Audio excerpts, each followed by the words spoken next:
Town of Pierson regular council meeting for Tuesday, April the 23rd at 6:36 p.m. will now come to order. Yvonne, would you please call the roll? Yes, sir. Mayor Samuel Bennett. Here. Vice Mayor Robert Freeman. Here. Councilwoman Sergio Cardenas. Here. Councilwoman Lenny Richardson. Here.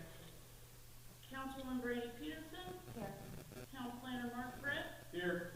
Town Attorney Christian Wong. Here. Luigi Cadashera. Here.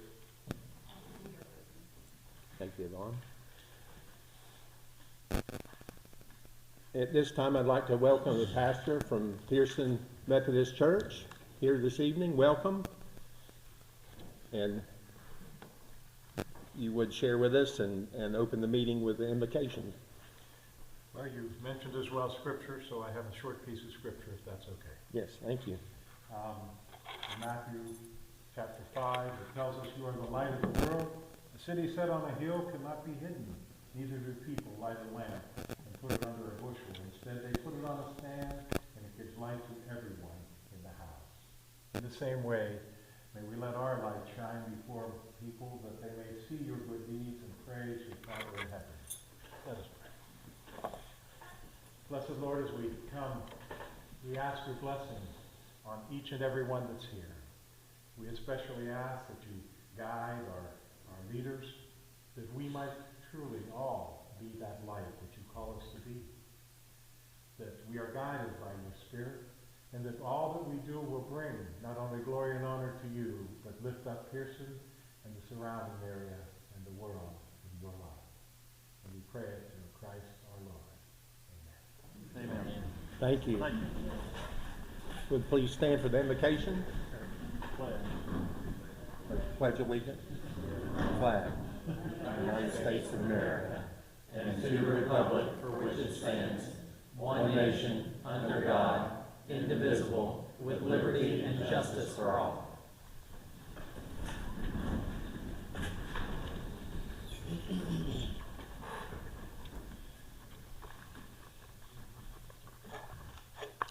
Okay, our first item for consideration are the minutes from our regular meeting dated April the 9th, 2024. If there are no additions or deletions at this time, any changes? If not, the mayor would entertain a motion for approval. Okay, we have a motion on the floor by Councilwoman Lenny Richardson for approval. Is there a second? Second. Seconded by Brandy Pierson. Ready for the question? All those in favor say aye. Aye. All opposed? So carried. Okay, our next item for consideration, 5A. I'd like to welcome Steve Hives, if he's here this evening. Welcome. Thank you. And Stephen is running for State House District 27, and we're glad you're here tonight. Thank you very much. My name's Steve Shives. Just appreciate you having me out here this evening. I'm running for state representative in this district. So looking forward to representing you all. A little bit about me. I was raised in Marion County on the north side of the country, and so I'm kind of a country boy at heart. And, didn't get into farming, but I hauled a lot of farm products by truck, and so I taught myself to drive a semi-truck when I was 14 years old in a horse pasture. If that tells you how country I am. I grew up in a time, and most of you understand, that it was normal for a teenager to drive their pickup truck to school with a shotgun hanging in the back window. And those days are about gone, if you're not with me, but I miss those times in America.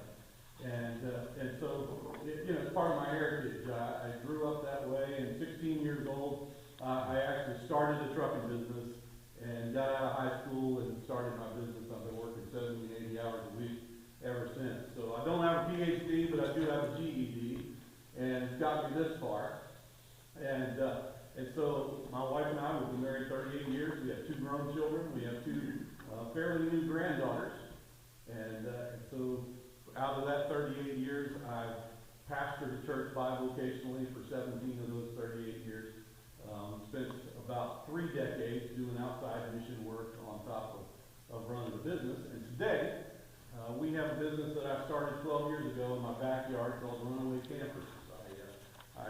building small camping trailers back in 2012. Actually, I just built one for a hobby, and then the phone started ringing, and people wanted them, and I said, well, I might be onto something. So today we have over 5,000 of them on the road. If you're a fan of the Price is Right show, you may have seen Runaway Campers on the Showcase Showdown. That's our product. And, started in my backyard, and it's grown nationwide. And my grown children love the business. They want to see it multi-generational. And I'm like, wow, that's, my son said to me one day, he said, Dad, he said, you know, I said, what do you think we should do? Build it up and sell it? That's what seems to be the trend these days. And he's like, no, he said, I've thought about this, and wouldn't it be great if one day our grandchildren could say to people, you know, our family started this. And I realized how special it is to have something like we have that literally epitomizes the American dream. And to know that that dream is still alive. And last year the phone rang, and the person on the other end said, hey, I got a question for you. Stan's terming out next year, and we're looking for somebody to run for this seat. Would you consider doing it? Because we're looking for somebody good to run, and your name keeps coming up. And I said, well, I think you got the wrong guy. I said I'd never get involved in politics. We always say never, right? And so I said, let me pray about it, and I'll get back to you. And a month later, I was in prayer, and God tapped me on the shoulder, and he reminded me that 35 years ago, I told him that I would go through any door that he opened, but I knew I would never bust my way through one. He said, here you are, questioning a door that I've just opened for you. And so I said, all right. So I called him the next day and said, yeah, sign me up. So I'm not a politician. I'm a hard-working businessman that knows what it's like to get his hands dirty, to struggle to pay the bills, to roll up quarters, to pay electric bills, and do what you have to do. And I told our kids, I said, you guys ready to run a business? We're going to make sure that 20 years from now, when our grandkids are ready to run it, that we're not living in a communist country.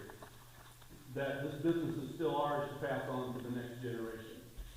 And they said, all right, Dad, you go do what you got to do. We got your back. And so that's been the next step of this dream. And I don't know how many of you here are taxpayers. You know, it's hard to think of, you know, how in the world we get out of paying taxes? Every time you turn around, you're paying taxes on something. And I'm like, I probably am one of the few net positive candidates today. My business collects more in sales tax revenue each year than I'm going to get paid by the state in 3 terms. So, you know, it's an ongoing thing, and I think we should enjoy paying taxes. Jesus said, give unto God what's God, give unto Caesar what's Caesar's. And he also says God loves a cheerful giver, right? So, you know, we ought to really embrace the privilege that we have in this country to support what this country was founded to provide for us, and that freedom that we have. But we should also be downright furious when the government that we're supposed to trust with those tax dollars are spending them in ways that they have no business putting their nose into. They're taking things and wasting dollars on stuff that is inflated prices and continue to want more tax dollars from us. There's got to be a way to reel back their spending and hold them accountable. And I like to live on a shoestring budget. We don't have to like we did 20 and 30 years ago. But I believe that our government definitely needs to know how to spend our money and do it wisely. So I'm going to represent you well in Tallahassee, and I appreciate the opportunity. So if you want to be a part, if you can help out in any way, we need money, we need a lot of it, but we also need people to help out with posting signs, handing out brochures. If you have a business to display a sign or something like that, I'm going to leave some cards back here with Marcy's desk where you can grab them. My cell phone is on that card, so you can call me directly, you can text me, and get a hold of me if you'd like to be a part. Appreciate it. Thank you guys very much. Thank you, Steve. I appreciate it. Thank you for coming. Have a good night. Thank you. Pleasure to meet you.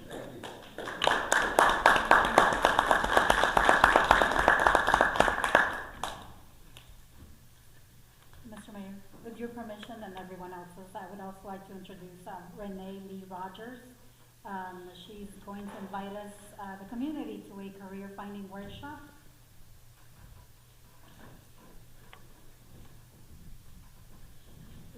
Good evening. I'm Renee Rogers, and my husband, John Rogers. And I just wanted to inform everyone that we are having a workshop for our young adults from ages 17 to 30. We have Resources by Renee. This is a company that we are very passionate about to help young adults find their passion and their purpose in life. So we have guest speakers that are coming out that are professionals to help them with whether they want to go out into the real world and work right away. We have to help them to learn how to do interviewing skills or resume writing, or if they wanted to enlist, we have a few branches coming out that they can go ahead and talk to a recruiter right away. Or if they wanted to go ahead and learn how to enroll into a traditional school or technical school, we have professionals coming out to help them also. Along with that, we've decided to add on a track for mental health, financial health, physical health, and spiritual health to help them along the way also.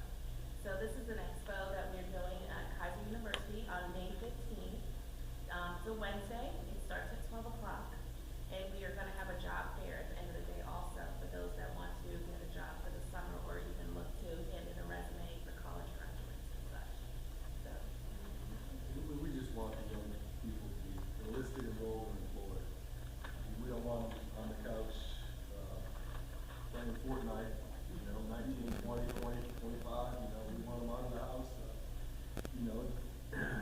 Mama don't mind giving them milk when they're teenagers and in high school, but you don't want to be feeding the milk when they're 30 and 35 years old, amen? We caught the vision a few years ago, and the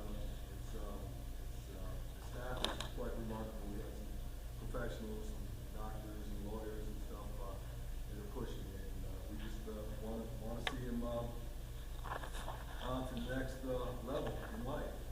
So we called it 2024 Level Up Expo, from groundwork to greatness, because we believe that every young adult has greatness inside of them. And right now, this is the season where sometimes they just need a helping hand, a push, just to let them be exposed to what's out there, what opportunities they have at hand. And we just want to be that avenue for them.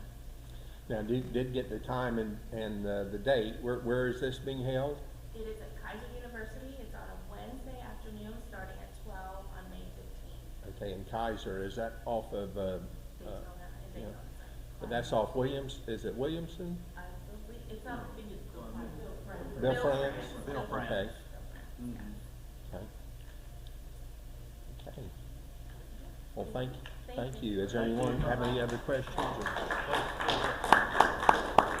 Question.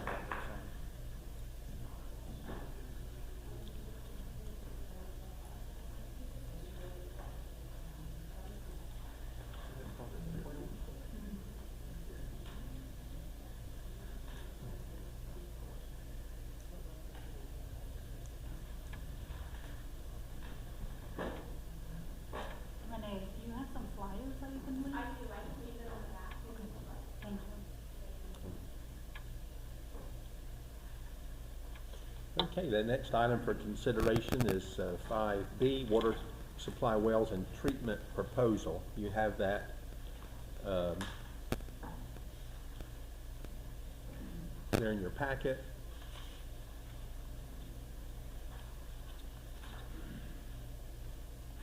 This is in addition to what was approved earlier at our new water plant there at Chipper Jones Park. And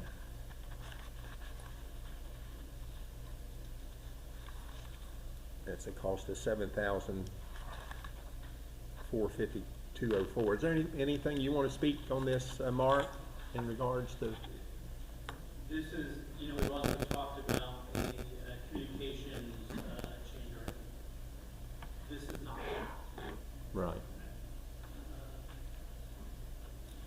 This is just associated with changes that were made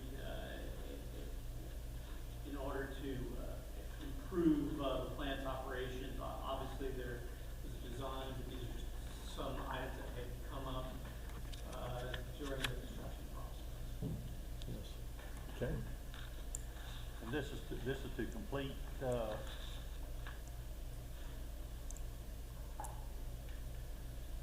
what is this? What It is gives a this? description right here on the right here.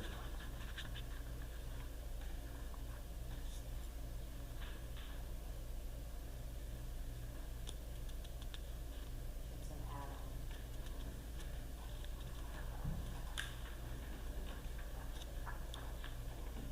They were able to repair these items and then, and put the coating and do all what they've got listed there, and it was a savings to do it, instead of ordering new material. Plus, it would have added a considerable more downtime waiting on a new part. So, I had discussed that with Todd, with Zebco, and then this was the most economical way to correct the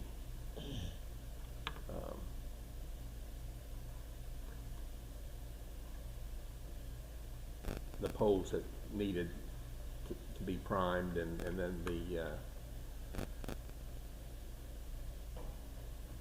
So excluded in this price, it looks like there's, some more permitting fees coming, I guess? not for this, there's not. No? Okay. That's complete.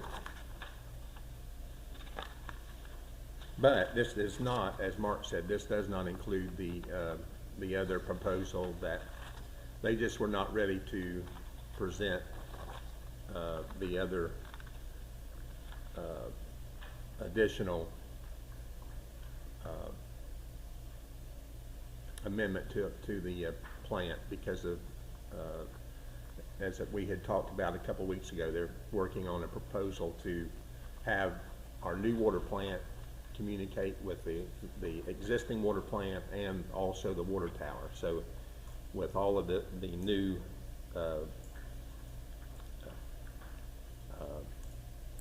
installation of the communication, it will allow the water plants and the tower to all communicate, so that if there's a problem with one, then it will work so that we don't have to go under a boil water like we have had in the past. Well, this is really going to make it a lot more efficient and dependable for our water system. But that's coming the next time. This is, These changes that are before you tonight, it extends the contract, the number of days they have to perform, because there were significant delays. Yeah, Duke Energy caused some delays, correct? Duke Energy, and most of these changes, Duke Energy did kind of want some changes to the design. So these changes were associated with things that were required by By the power. Duke, I got you. right, in order to make the connection. They wanted changes to the way the circuit was separated. They wanted this on its own separate circuit. They asked for, they looked at Park's electric service as a whole and asked for some changes. That's mainly what this, the What change this order is, response. okay. Where it says delayed payments, what were delayed payments? There were a number of payments that were delayed because of, there was processing issues on our side of the table, On our, oh, yeah, through the CPA. oh, okay. I don't, we talk about the former clerk on occasion. There was some paperwork that just Didn't get done. didn't get processed. And that, I can speak to that if you want me to. well, the only reason I'm asking, I'm trying to understand how it led to delays in the work. Because SGS was owed $505,000 over the course of 2 years that they had not been paid because the former clerk did not submit a request for the payment from CDBG. Well, that is a substantial amount of So money. I did that last year in the fall of 2023, and we were able to pay them their first 6 pay requests, which had gone unpaid. And How long that's when were they unpaid? I mean, That's when the work was finished. was it over a period of a year, 2 The years? first invoice I had from them was 2022, and they got paid at the end of 2023. They worked a really They long worked time. 2 years with no money.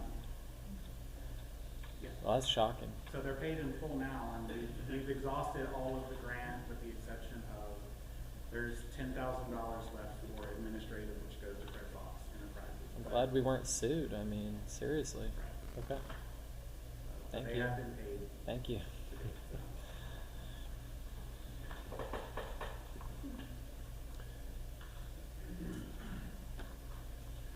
Okay. Mayor would entertain a motion to approve the payment to SGS Contracting Services in the amount of $7,452.04. So moved. Okay, we have a motion on the floor by Vice Mayor Robert F. Greenland to approve the payment to SGS Contracting Services Incorporated in the amount of $7,452.04. Is there a second? Second. Second by Sergio Cardenas. Ready for the question? All those in favor say aye. Aye. All opposed? So carried. Okay, at this time, this gonna adjourn this our meeting. And now I'm going to call into order our public hearing. Will now come to order. Will now come to order the public hearing, and this is for the first reading for ordinance number 2024-02, and I'm going to turn the floor over to Christian. Okay, I'll go ahead and read the caption both for the purposes of your consideration and the first reading as well as the public hearing.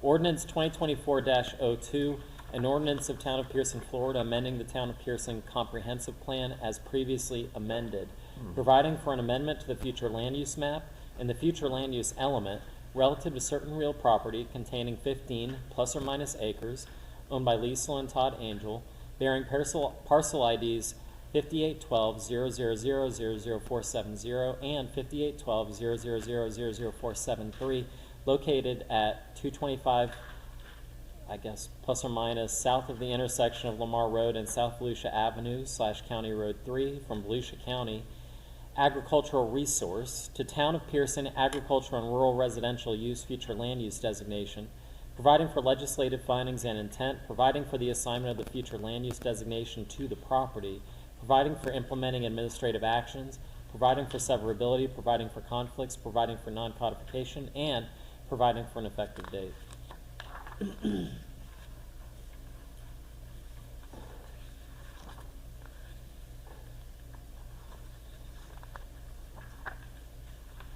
Okay, at this time, is there anyone from the public that would like to speak or have questions at this time?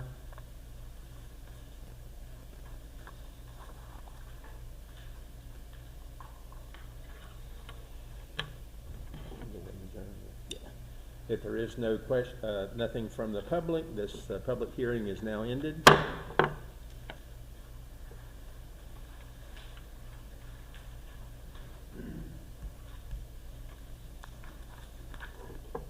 Now our regular council meeting is back in session.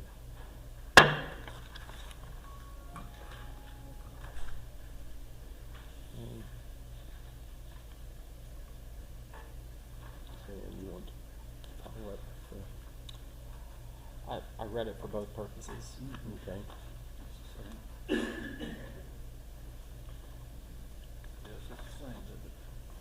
It's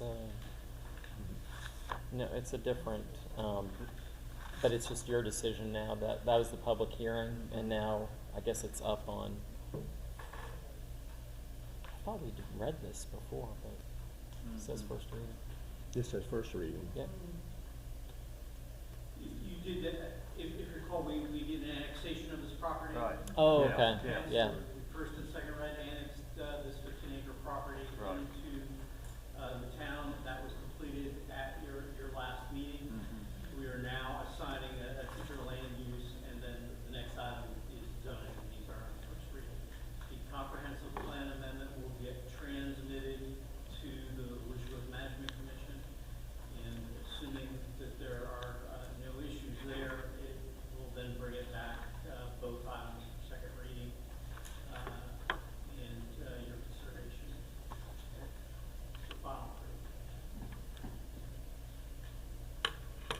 I make a motion to approve, ordinance 2024-02 on its first reading.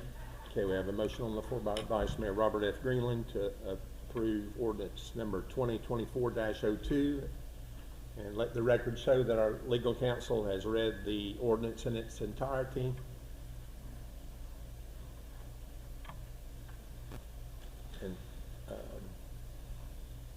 And as Mark stated, this was, if approved this, then it will be transmitted to Tallahassee for, The Growth Management Commission and the Volusia Growth Management Commission. large scales go to Tallahassee. This will just go to the Volusia Growth, okay. Any other questions? Ready for the question? I don't know, do we have a second? Second. Yeah, we need a second. Okay, we have a motion on the floor, seconded by Sergio Cardenas. Yvonne, would you please give a roll call vote? Yes. Councilwoman Brandy Peterson? Yes. Councilwoman Lenny Richardson? Yes. Councilwoman Sergio Cardenas? Yes. Vice Mayor Robert Greenland? Yes. Mayor Samuel Bennett? Yes. So carried. Thank you. Okay, now we have, Yeah, public hearing on that one.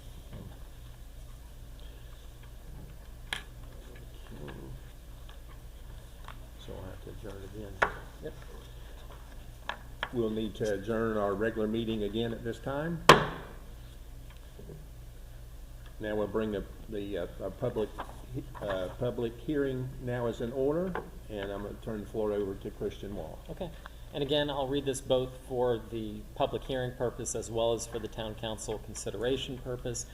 Ordinance number 2024-03, an ordinance of the town of Pierson, Florida, providing for the rezoning of real property totaling 15 plus or minus acres, owned by Lisa and Todd Angel, bearing parcel IDs 5812-000-00470 and 5812-000-00473, located at 225 plus or minus south of the intersection of Lamar Road and South Volusia Avenue / County Road 3, from Volusia County, quote, A1 prime agriculture, end quote, to the town of Pierson, quote, A1 agricultural, end quote, zoning district, providing for the taking of implementing administrative actions, providing for the adoption of maps by reference, providing for implementing administrative actions, repealing all conflicting ordinances, providing for severability, providing for non-codification, and providing for an effective date. Okay, at this time, any question in regards to ordinance number 2403 from the public at this time?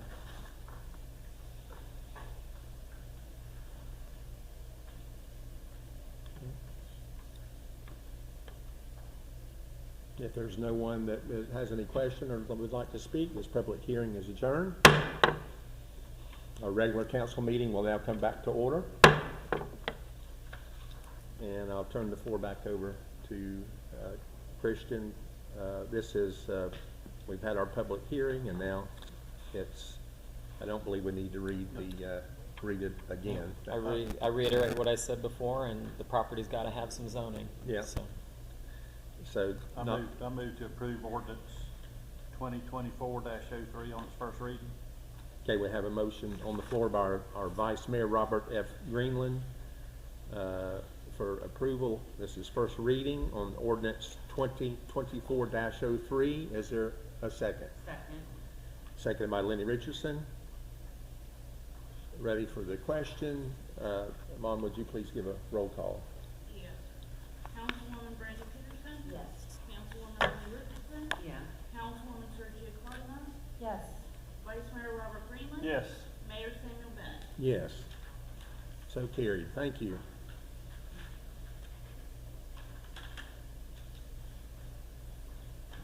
Okay, our next order of business, E. This is Palmetto Oaks subdivision plat review, purchase for reimbursement. Town planner Mark Tourette. Asking you to approve the proposal that has been provided by Atlantic Drafting Services under Chapter 177 of Florida statutes. A plat that's prepared by a professional surveyor must be reviewed and approved by a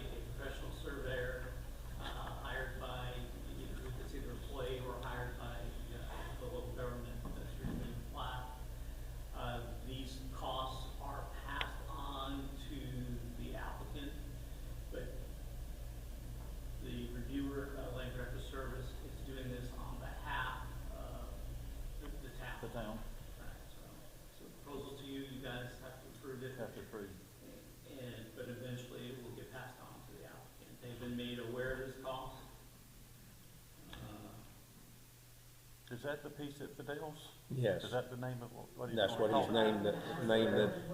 Yeah, this is, it's the, if you recall, we did a plan development rezoning, with, Fidel's property. The plan associated with that showed 4 lots that were, to be created. That was a conceptual plan. That agreement required them to go through the planning process. So they prepared a plat and presented it, to us. I'll review it. Christian, will have to review it, and you have to have a surveyor review it. That's a requirement of state law. This is the same surveyor that was used for, if you recall, Lombardi Farms subdivision. So he is familiar, obviously he's familiar with the state's planning process, but he's also familiar with subdivision rules that have been created, by the town of Pierson. And this is on West Palmetto. This is right across from our city park, North Palmetto Park. That's the same area that we had changed the speed limit. Yeah, it's right in Yeah, there. northeast corner of Palmetto and County Road 3. Yes. It's 4 acre, Right, it's 4 1-acre, lots. But the surveyors, does have to go out and verify, the permanent benchmarks that have been set by Eford. So the surveys and the actual plat are prepared by, Eford Survey. They're hired by the applicant. So they've gone out, they'll, set permanent reference marks. The town surveyor, will then go out, verify all those, permanent reference marks, and review it against the statute requirements. When it's all done, the applicant will pay, will reimburse. I move to approve Palmetto Oaks subdivision plat review, Okay, we have, purchase for reimbursement. okay, we have a motion on the floor by our Vice Mayor Robert F. Greenland to approve the Palmetto Oaks subdivision plat review. And this did come from our planner, Mark Corrett. Is there a second? Second by Lenny Richardson. Ready for the question? All those in favor, all those in favor say aye. Aye. All opposed? So carried. Okay.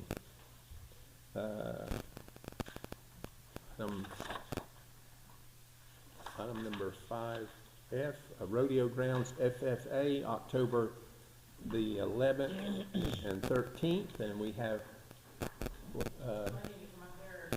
you can, whatever you'd like, Jamie. You can stay back there, because we can, yes. So first off, thank you for putting welcome for FFA on the sign. They really got a kick out of that. They really came to the town of Pierson. They were here for about an hour before the bad storm came in that day. But so this rodeo grounds, just to be very transparent, is not for Taylor FFA. It is for DeLand FFA. Ty is now a member of DeLand FFA, and they, because of all the growth in DeLand, as we know, has happened all over the county, their ag farm is completely flooded. They have about a quarter use left of it, because all the developments have dumped their water in. The Councilman Brower did a big article on it. But they've run this show for about 20 years, the Lamb and Goat Show along with the Cow Show.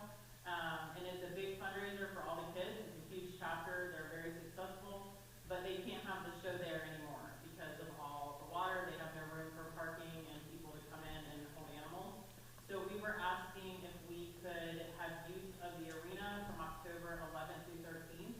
The 11th would be a setup day, the 12th would be a calf show, and then the 13th would be a lamb and goat show. They will clean everything up. We've run it by the rodeo, for barrel racing.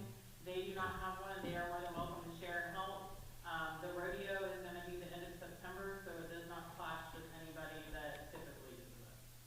Well, Jamie, I'd like to thank you for coming this evening, and I believe that the town will be more than happy to aid at this time with what you just shared about the problems they're having there. They've been flooded out, so I would support this, and I hope the board would support the use of our grounds and make it available.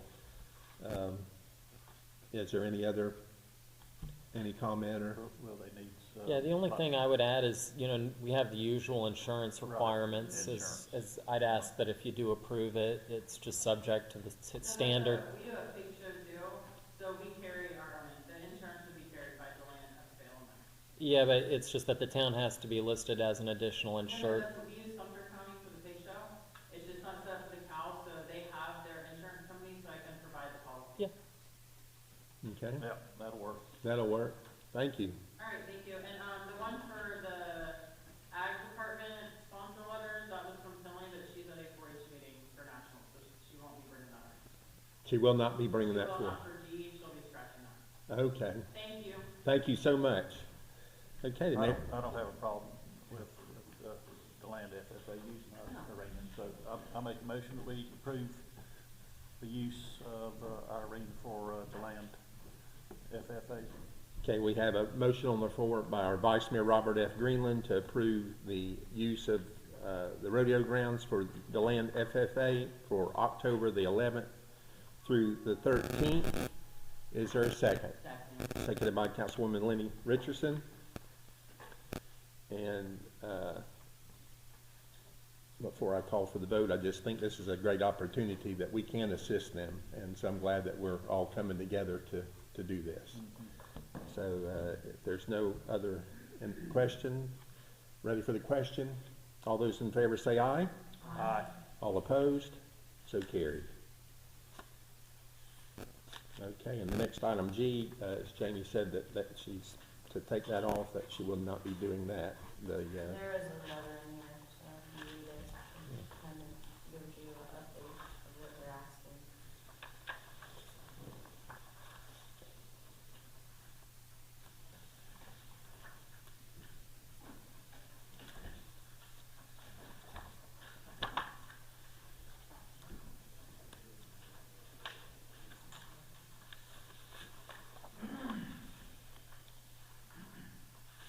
So that next item, Jamie, the Taylor Agriculture Department and Taylor FFA Chapter Sponsor Letter, Honestly, I don't know anything about it. okay? Finley's doing it with another committee group, Autumn Johnson and Sherry Tola. Okay. But I'm not really sure what they're doing with it. Okay. So, I know they were collecting donations, but they were collecting for the silent auction, so. She dropped it off a little prematurely without kind of. I don't think it's table it for when is this? Yeah, conventions in Orlando and May 16th? Yeah, the banquet's May 16th. Oh, there we go. I see. So but a lot of businesses around town, almost all of them, I believe, have donated something for the silent auction, which benefits all the kids. okay.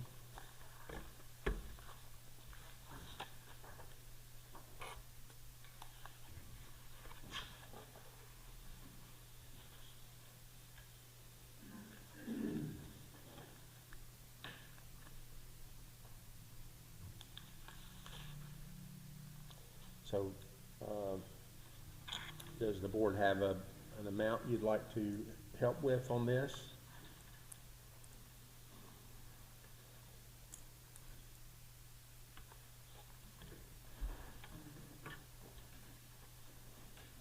Say it'd be $100, gift certificate or something. Do that. I make a motion, we give them a $100 gift certificate for Tractor whatever. Supply or. Yeah, tractor supply or something. Okay. But that- We'll just What do you give them think, an amount of $100 Just to give them the, $100 for, Okay. for, as a sponsor. as a sponsor. Okay. Yeah. I have a motion on the floor by our vice mayor to give, as requested, this time $100 to the Taylor Agricultural Department and Taylor FFA Chapter. Is there a second? Seconded by Brandy Pierson. Ready for the question? All those in favor say aye. Aye. All opposed? So carried. Okay, next item for consideration, TPO discussion and action. Oh, the credit card. Point of order, thank you. Accepting credit card payments, Deputy Clerk Ryan Smith. Yeah, so as everybody probably knows, we can accept a credit card or debit card for water payment, but we can't accept it for anything else. Marcy could tell you, but we've probably had 10 people come in the last month and want to pay for a permit with a credit card. They want to pay for, you know, any number of things, and we have to turn them away because they don't have a check and they don't carry that much cash. I mean, we had one guy that his permit was like several $100s, and his parent company was out of state, so he couldn't get a check right away, so it kind of created a problem. So I reached out to Municipay, and they used to actually partner to take government payments with UBMax, which is our water software. They've been around for a while. There's only a handful of companies that will allow governments to collect a payment without having to deduct the processing fee from our proceeds. This is one of the companies that they do deduct a fee, but they do it on their end. We never have to see it, touch it, worry about it. It's done with 2 transactions, which is basically how our water system works.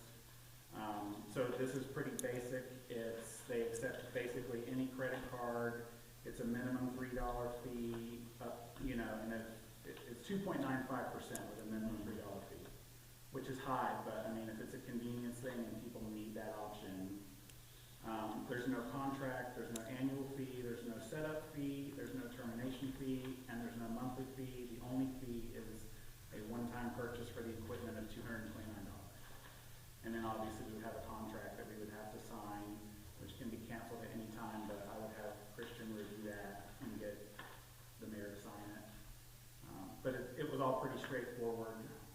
It's just an option for us to have for people that need to be able to pay with a card, debit or credit. So.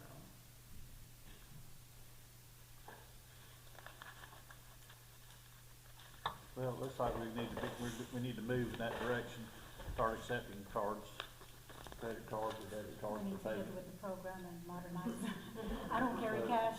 And So, I will say, unfortunately, we're still behind the times because I asked about tap to pay or digital wallet, and because it's a government service, they're still behind. They still don't offer that, so you're still going to have to insert your card or swipe the card. But at least they have that option, you know. Well, as Ryan stated, it would give the public, if they do want to use that service, then it would, by doing this, it would be available, a convenience. Any other? Does Christian need to review the? There's nothing at this point that I need to. That you need to. No, I think, as Ryan said, that if, when the agreement comes out, I'm happy to review it and take a look at it. So it's just for the approval of the amount of the setup, right? Yeah, all it is, that's what I'm trying to get approved. Number one, do we want to do it? And if we do we want to go ahead and approve the $229 to buy the actual credit card reader? I'd like to make a motion that we, subscribe with Municipay for their credit card services with a one-time fee of $229. Okay, we have a motion on the floor by Councilwoman Lenny Richardson to approving the municipal pay credit card processing proposal, and it does the one-time cost of $299. $229. $229. Second. Seconded by our Vice Mayor Robert F. Greenland. Ready for the question? All those in favor say aye. Aye. All opposed? So carried. Okay, now I'll go to, and thank you, Ryan. 5I, the TPO discussion and action.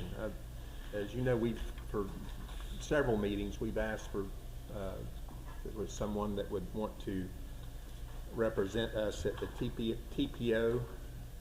I believe Sue, you worked on that with, so Sue was on it for. And, but has he been attending the meetings? Because I know he's had some issues there. We can do it virtually, but it's fun, and I've been doing it virtually for a while. I was tired of doing it, so I think it's time for somebody else. Right. Okay.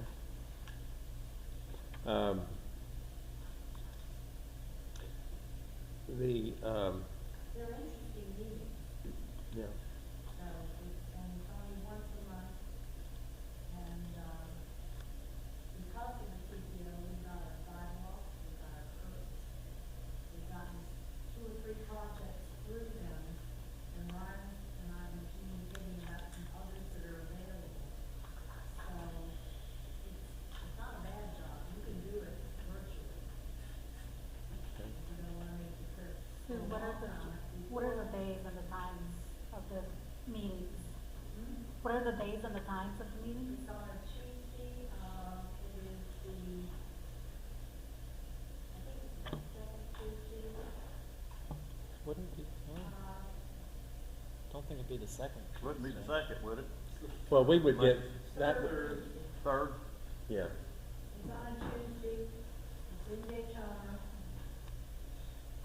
As I said, I went to this is the year 14, I think, I've been going. And I think it's time for, and then when it starts, before pandemic, we had to go in person. But they've been real nice about letting us do it virtually. They have to have at least 9 members present. So, That's true. the CAC, now the TPO is another thing that we need to have, real planning to go with that. I go to those, I go to the TCC, there's 3, right? There's the MPO itself, that's the elected official level. And there's the Right, there's the CAC, and there's the TCC. TCC, so there's, we have 3 levels of representation, but we do definitely need to have somebody on that. Well, that's the reason I'd put this down as an agenda item, because we had, for discussion and action, as Sue stated, she did it for years, but we haven't had a representation there. I have announced it at prior board meetings, and we didn't have anyone that had an interest in it. I've talked with a person here in town that is retired. I think most of you know her, Karen Pittman, and said that she would be happy to serve on the TPO board. So I would like to submit her name for to represent the town with the TPO. She's willing to do it? She's willing to do it.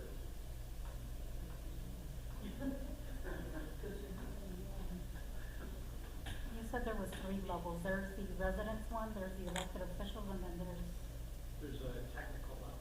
so who's with us? Who's representing us? The elected officials. Somebody going from here?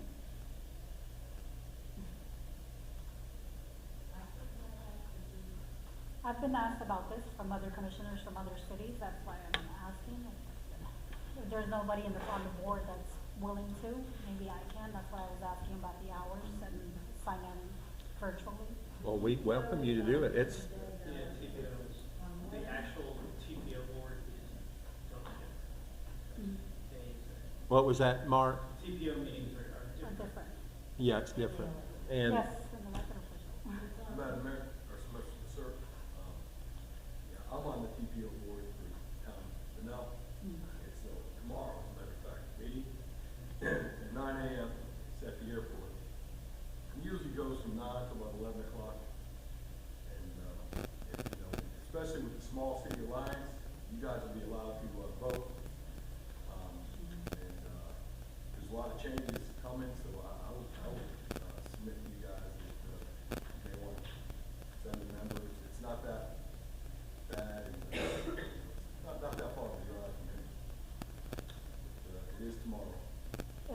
Sue did mention something about virtual. Is that an option for the No, commission? I believe it is, I believe it is, but, I go with person, but, I believe it is an option, but I don't think they can vote, they can't have a quorum with the virtual, you gotta be there. Yes. Thanks. So, yeah, you heard the CAC's quorum is 9, and the quorum for TCC is 11. So 11 people have to be present, or anybody can stay home, do it from their, house or their desk. But we have a lot, we've gotten a lot in the town, because when I first started going 14 years ago, they didn't know where Pierson was. And everything was going to the east side of town. All the money was going that way, and I made, it was Bob Stork and I he was from Orange City. We started speaking up and letting them know that we had something on this side of the county. And that's when we started to get these, we put our names in for different projects. And as I said, we've gotten several over the years. So it's very well worth our while to have a representation. So you did serve for how many years, Sue, on the TPO? 14 years? Okay. I'm still on it, but I'm just having going into the meeting. Well, we haven't had anybody there for quite some time, and that's why, again, I put it down as an agenda item. Sue is a resident and volunteered for those many years, and thank you, Sue. Now we have another town resident that is willing to step up to the plate and volunteer. So, now, so, I don't know, Sergio, you're thinking you want to volunteer and fill this position? Yes, Mayor. Are you interested in it? There's two different. Yeah, let me, two different. we need two representatives, don't we? Right. A citizen. We need a citizen and an elected. With an elected official, this is what Sue serves on, it's called Citizens Advisory. So if she steps down, you will need somebody else to do that. And she has not been serving. Okay. So Karen has volunteered to fill that position. And she's retired. And she would be able to do that. So you have to, obviously decide to do that, then you send, you have to tell the, TPO that you have a new representative. Okay. So, Well, we can do that if the board approves it this evening. Yes, because that's why I put it down for discussion and action, so. But is Sergio volunteering for a different meeting though? She's volunteering for something else, correct? the I actual got you, TPO the election, itself. okay. I don't have a problem with Karen volunteering, if the rest of the board doesn't. To show what it is, the 3 levels, my level and then the TCC, we make the recommendations, we see the things first, and then it goes to the TPO who actually takes the final step to either approve or disapprove. So it goes all the way up to the lab. So, what is the difference? CAC is supervision advisory committee. TCC is technical Coordinate. coordinating committee. And then the TPO is traffic. Transportation planning. Planning. Now, I was going to that, I was on road management, and then I was on safety. I'm trying to put some other people out there, I shouldn't go home. Again, that's why I put this down, because we have somebody that's retired that would be willing to step up and fill this position. And as Sue stated, she did it for many years, and we talked about this last year, and there was nobody that came forward. We asked for if you had somebody that would serve in this position, and so now we have someone that is willing to serve on the TPO advisory board. So what is your pleasure? I'll make a motion to accept Karen Pittman's, volunteer as our, TPO advisory advisor. board to serve on that. Yes. Okay, we have a motion on the floor by our Vice Mayor Robert F. Greenland to appoint Karen Pittman on the TPO advisory board. Is there a second? Second. Second by Sergio Cardenas. Ready for the question? All those in favor say aye. Aye. All opposed? So carried. Okay. The next item for, And can we discuss, Sergius' position? Can we do that? yes, If Sergi's willing, I'd make a motion that she be our elected official on the. okay, we have a motion on the floor. TP board. Y'all throwing all these letters out here at me, I'm getting confused. But yes, I make a motion that, if Sergi is willing to serve on that board. Yeah, and that is on the TPO board? Yeah, Mark? we're actually being kind there are way more initials. Okay. Okay, we have a motion on the floor by our Vice Mayor. We're talking about. We have a motion on the floor by our Vice Mayor Robert F. Greenland to appoint Sergio Cardenas to serve as an elected official on the TPO board. Is there a second? Second by Lenny Richardson. Ready for the question? All those in favor say aye. Aye. All opposed? So carried. Okay, next item for consideration, 5J, public request resolution, Councilwoman Lenny R. Richardson. Yes, thank you. So last week, someone contacted the town, submitted a public records request, wanting to know exactly what, Ryan, all expenditures from December. All purchasing from December 2022 to now. Yeah. Well, that's gonna take some time to. What was the request? All of the expenditures from December 2022? Purchases. All purchasing. All purchasing. From December 2022 to present. So I had them reach out to Christian. I mean, that's gonna be quite a venture a costly venture to procure. So Christian, if you would. Well, the issue is, first of all, most cities and counties have a public records policy for dealing with these kinds of things, because when you don't deal with public records requests the right way, we can be liable. And it's a way that people can get attorney's fees, and believe it or not, there's attorneys out there that all they do is they file lawsuits based on insufficiently responded to public records requests. So that actually happened in another city that I represent, Hilliard. And so what I've provided to you is a copy of a resolution that I proposed in Hilliard to adopt various procedures for dealing with these public records requests. And one of the things that's relevant here, and I'll point it out, is that when a public records request is going to take a huge amount of time and possibly a large amount of paper, that costs the town. And you know, there could be a public campaign out there to bombard the town with 30 or 100, maybe a YouTube thing goes viral, and that causes 100 or 200 public records requests in this town. I've seen it. We don't have the resources to deal with 200 crazy public records requests. So what this does is it forces people to be real.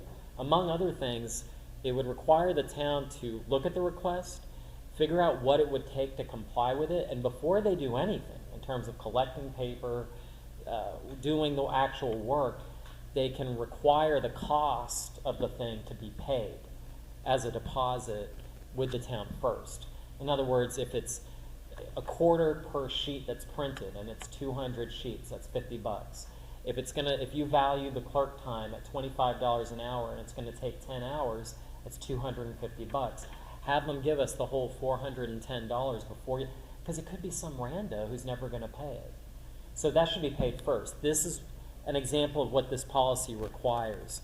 So it gives your staff, if you wanted to adopt something like this, the discretion to figure out what that charge is, require it be paid up front before they scurry around getting records of all your expenditures for the past. I mean, that's a wild request.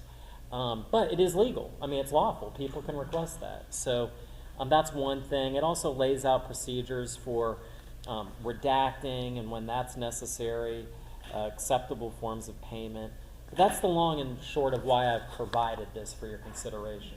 It was adopted. It's worked very well in Hilliard. We don't start charging up there until, if there's a public records request that takes 15 minutes town's not gonna charge.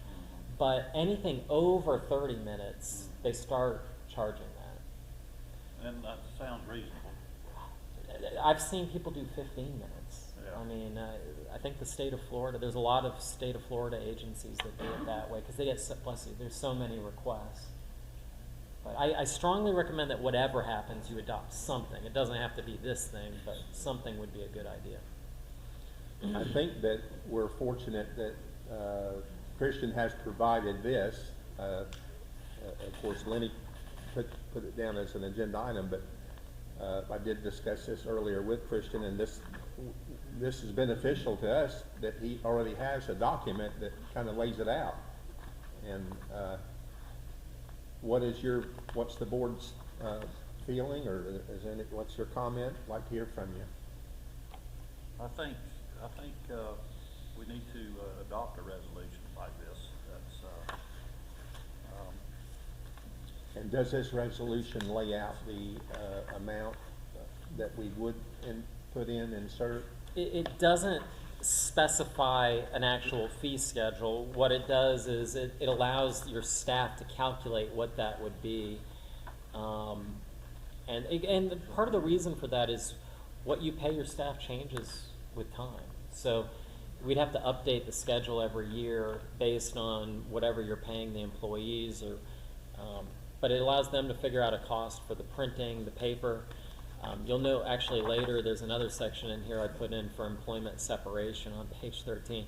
When an employee separates employment, that employee's public records, including the computer, have to come back. We've had that issue recently. So Yeah, I think this is a good resolution, and it would have something on record to address when somebody makes this request. And as Christian stated, the amount that we would charge would vary. Right now, we know what we're paying Ryan, so we would figure what we're having to pay him hourly to work on that, and then I believe you're saying that we would charge that amount. yeah, plus so much a pay. And then so much for the. yeah, whatever the cost is. Whatever the cost is. Yeah. Of the request. Yeah. And would we go by the, No, this is a copy of the resolution I Yeah, used up in Hilliard. So if you Okay. wanted to adopt we it, need to adopt something, Yeah. but you need to write it up first and put a resolution to it, or No, I can- think he or would- can we agree to, he would just change the number, I believe.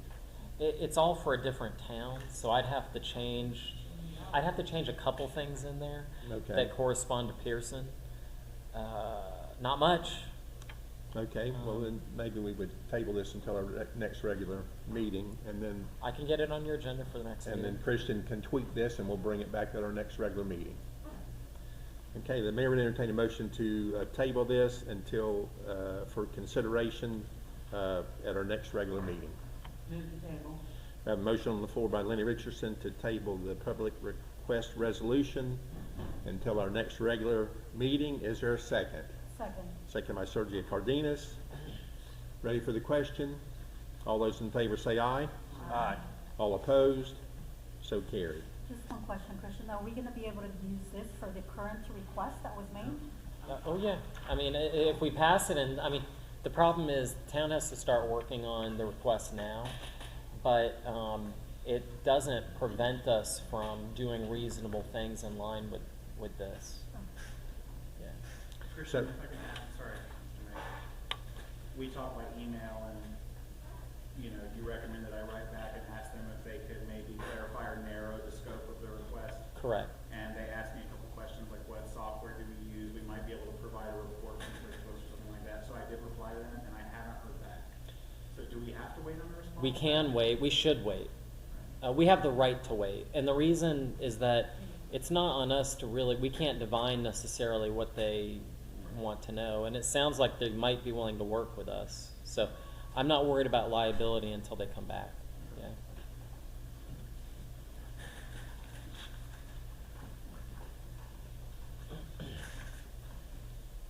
Did we vote on that? Was there a vote? I lost. I've got dad brain. We got, sidetracked? Yeah, I think there was a vote, yeah. We voted Yes. today. Yeah. I mean, we. Yes. To table it, Voted to table it, yeah, yeah. yeah. Okay, next item for consideration, auditorium update. At our a previous council meeting, we had, there was this auditorium, the seating capacity had been changed. And is there anybody here from the fire service? No? Okay, and we talked about it. I asked Christian, our legal counsel, to contact the fire marshal, and would you like to share with the board and how that worked out? Well, I don't, well, first I'll tell you that after you directed me to talk to the fire marshal, I did. I called him first thing the next morning, and we had a lengthy, but it sounds like good conversation. And I had suggested, as the town clerk suggested to me at the meeting, that maybe there was a miscount issue and some other things. But there were some other issues, but we talked through them, and I think he committed at that point to come back out, and that he was coming back out. It sounds like he did, and it sounds like you guys are in good shape. In good shape. And Yvonne went and had the new plat made, and it's been posted. Can you share with everyone the new seating capacity now? 271.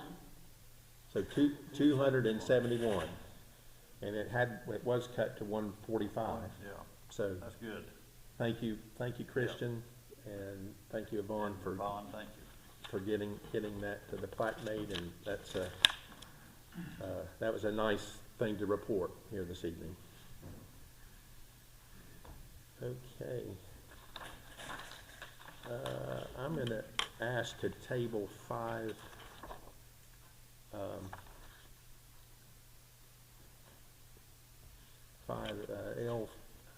for the estimate for surveying Water Canal.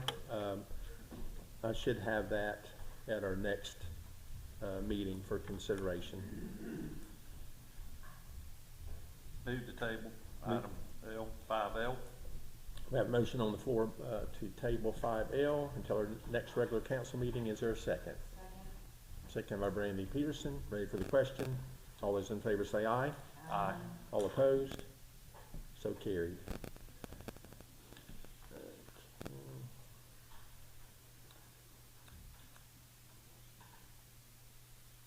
Okay. Our next item, just wanted to make an announcement. The National Day of Prayer is always the first Thursday in May, and so it's coming up May the 2nd, and we're going to have, of course, we have had this traditionally at our other town center, but now we've moved over here. So the National Day of Prayer, we'll be meeting at 7 a.m. for those that can come early in the morning before work. And then then again at 7 p.m. And so if I've talked to different clergy through the community, and we hope that, I do know that we'll have a presence of Pierson Methodist Church, and I'm sure of other churches. I know Jackie, I know you'll probably have some folks here from your church, and so I want to just encourage all of us to come out, because it's a day that was established by Congress to set aside a day to have prayer. So just wanted to make that announcement. Will Pierson have coffee and donuts? We will have some refreshments, yes, and we have done that in the past. Thank you, Sergio. Yeah. So I hope to see everyone and spread the word. Okay, item number 5N. I just wanted to report, as representing you as mayor, there was this Monday, the West Volusia State of the Region had all of the mayors of West Volusia. We had a question and answer forum there at the Sanborn Center. was there representing the town there on Monday. It was a good affair, and a lot of our sister cities were all kind of having some of the same issues. But it was a good presentation of all of the cities and towns of West Volusia, and maybe next year would encourage maybe some attendance from the board, and it would even be good for maybe some of our folks that work in our in administrative office that could be in attendance. We can't have everybody, but that would be a good thing. It was a lot of information, and so it went well. Okay, item number 50,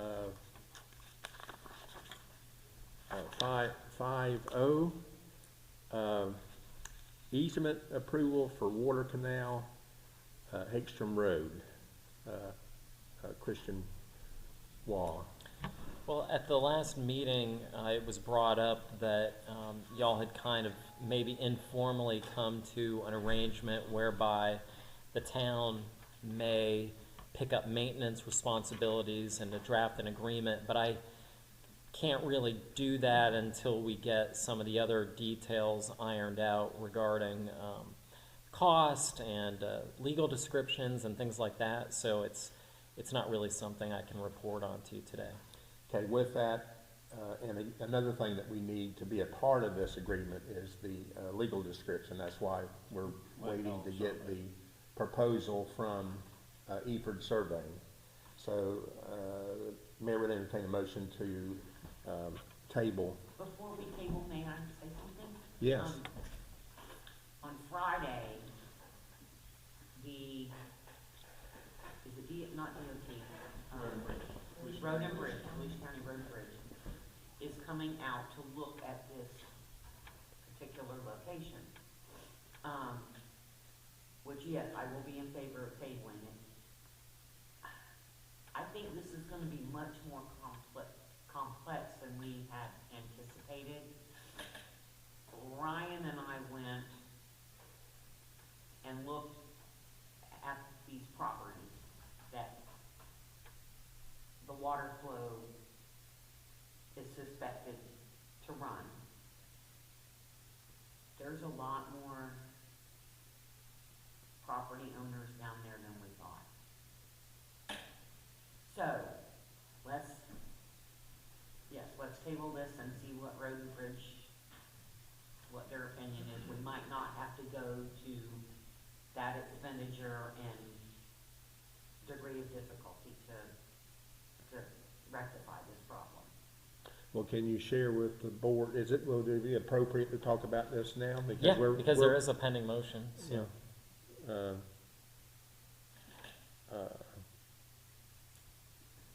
Because at this point, we're going to, we're moving forward with getting the survey and Christian working on the agreement. So is the Road and Bridge going to be able to, this water is, we've talked that we've got a water problem down there. Where's Road and Bridge? What are they proposing?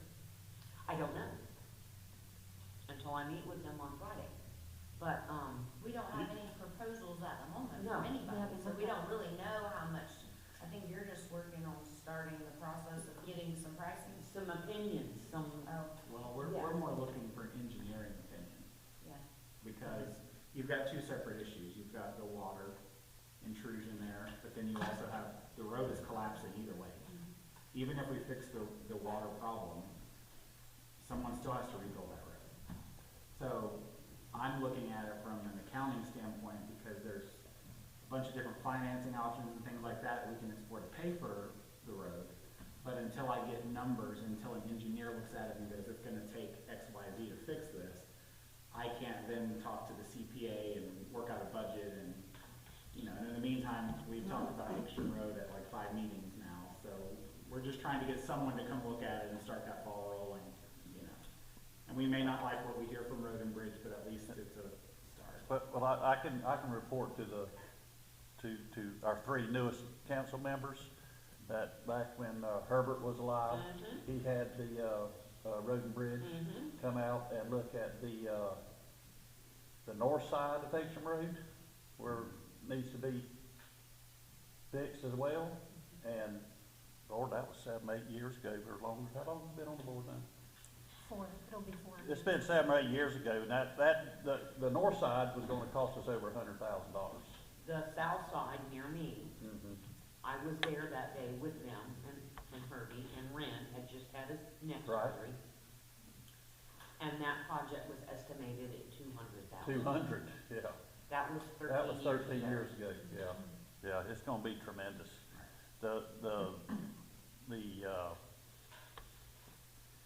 What needs to be done there, and I'm not an engineer, but I've got some common sense. That road has got to be built up 3 or 4 feet, and a big culvert put under, or 2, that can handle the water when it rains, like we get rain here, and that's gonna be expensive.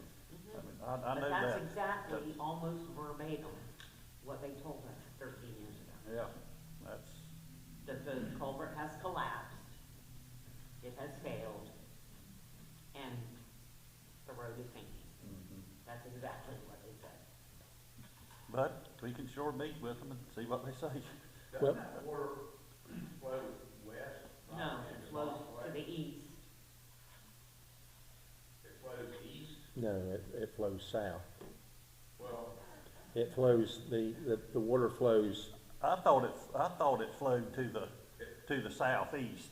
Yeah. Back, doesn't it flow into Box Lake? No, it doesn't, it flows, it goes to the lake where The Tony shore? Lombardi, whatever the name of that lake is. It goes to Cane Lake? If that's the name of the lake where Tony Lombardi, lived. And is it Shar? Shar, Dr. The Shar. Shar Lake, The Shar Dr. Lake. Shar Lake. So it goes to the south and again, and I didn't know this until I went out there and walked the property. Curtis Richardson built this canal, many years ago, and the canal just hasn't had any, has been no work, and it's not flowing very well. the canal, that's the canal that Pete showed you, Yes, that's not the original canal. okay. But the canal that I looked at, that actually it wasn't Pete that showed me, it was Randy Hutchison. He had talked with Pete and the other property owner, and the canal that is there joins the culvert there where we've got all where it stays wet. It's just the water. It's just saturated, and yes, we're going to have to build the road and resurface it, but you're going to have to get rid of some of that water. The water is just the canal did work, but it's not working now because it's totally blocked. So, but I'm happy to hear what Road and Bridge, maybe they can pipe it somewhere else or have some other. You I build don't that know. road up high enough, you're not gonna need to worry about digging the canal. Correct. Let the That's it. natural flow. Let the natural flow, right, exactly. Just let the water go where it wants to go. Right. The road is just too low. But It's that simple. But if you remember when we talked about building the road up, it was Oh, it was I know. tremendous. So it might be cheaper to try to get the water to flow out of that area and not have such a large expenditure for raising it up. You're meeting with them Friday, this Friday? Well, See what they say. that'd be great. We'd like to know what it'll cost. And I know it was, back when Herbert was on the board, it was It was a lot of money. a lot of money. So, okay, we have a motion on the floor to table. Is there a second? Second. Seconded by Vice Mayor Robert F. Greenland. All those in favor say aye. Aye. All opposed? So carried.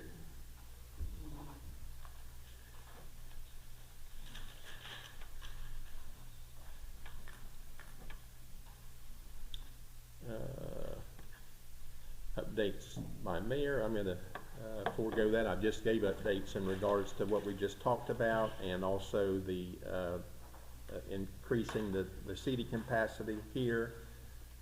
and then also the State of the Region address that I attended on behalf of the town. Okay, item Q, 5Q, updates of town projects from our town attorney, Kristen Wall. You've heard enough of my voice tonight. Okay, so you're gonna forego that too, huh? Yep. Okay. Updates of town projects from our town planner, Mark Corrett of Zev Cohen. I'll be brief. I was here on, April 18th, met with several, property owners and people inquiring about, land. And I'll be back on, May 2nd, 9 o'clock to 11:30 to, others who wish to talk about their land use. I think everything else, you guys know the status of. Mark, I have a question. The property that we voted on tonight earlier on the agenda, is it was voluntarily annexed in, correct? Correct. And is there adjoining, annexed property to that parcel to join the town? Are you asking, is there any contiguous property to the yeah, annex? Continuous. Well, there's gotta be. Well, I mean, those properties were contiguous, but, maybe a year and a half ago, or maybe 2 years now, their family members also annexed in, so that's why these properties, this particular property. was now I got you. contiguous. I just didn't realize that there is continuous property that far to the south. Is there, I've just got a quick question. How about a piece of property that is not continuous? It cannot be annexed, correct? There's certain things it's gotta satisfy, contiguity is one of them. Right. There is one way, but I don't, but that's very detailed. The only, they Right. can Yeah, we don't have voluntarily, to go into it. I was just curious. well, you can voluntarily annex in if it's contiguous, as you stated, Yeah, Vice Mayor. I'm aware of that. Other than that, if you wanted to annex in some properties that are not contiguous, then you would have, and you correct me if I'm wrong, you'd have to put it on the ballot, and then we would have to vote to change the lines of Pierson to include areas that are not, contiguous. I don't know if, is that something that could be done? I don't know of any, there has to be contiguity at some point. But there's two types of annexations. There's voluntary annexations and there's involuntary annexations. Involuntary annexation, you identify an area and put it up to a vote. Usually that area, at least some portion of it, is, when you start to do it, it's contiguous to the city. Now, when the vote occurs, the reason why it goes by majority. The majority vote prevails, and so all those properties do get annexed in. So, just for clarification, you could do that on property that's not contiguous, or not sure? I don't believe you can. Don't believe you can. Okay, so it has to be contiguous. Okay, thank you for that clarification, because I know in years past we had a challenge into, I know of one town, Willaca, that has a portion of it that is not contiguous. I have no idea how that occurred legally, but there was probably, but it's not been challenged. yeah. Okay. Any other question, Mr. Vice Mayor? No. No? Okay.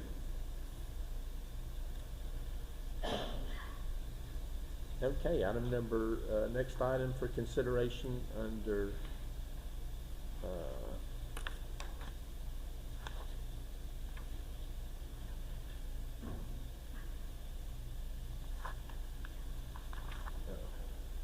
under old business, the item 6A, trespassing tabled from 4/9/2024. Yeah, this was just if you recall, I had given you a possible ordinance to consider for what the sheriff's department, the sheriff's office needs in order to begin trespassing folks from public property. This is something that they'd like. It's based on a model ordinance that ultimately goes back to Volusia County. So I'd given you this as something to chew on. And if you may recall, my one legal issue that wouldn't necessarily be settled is who an appeal goes to. And I had talked to Volusia County about where they're at.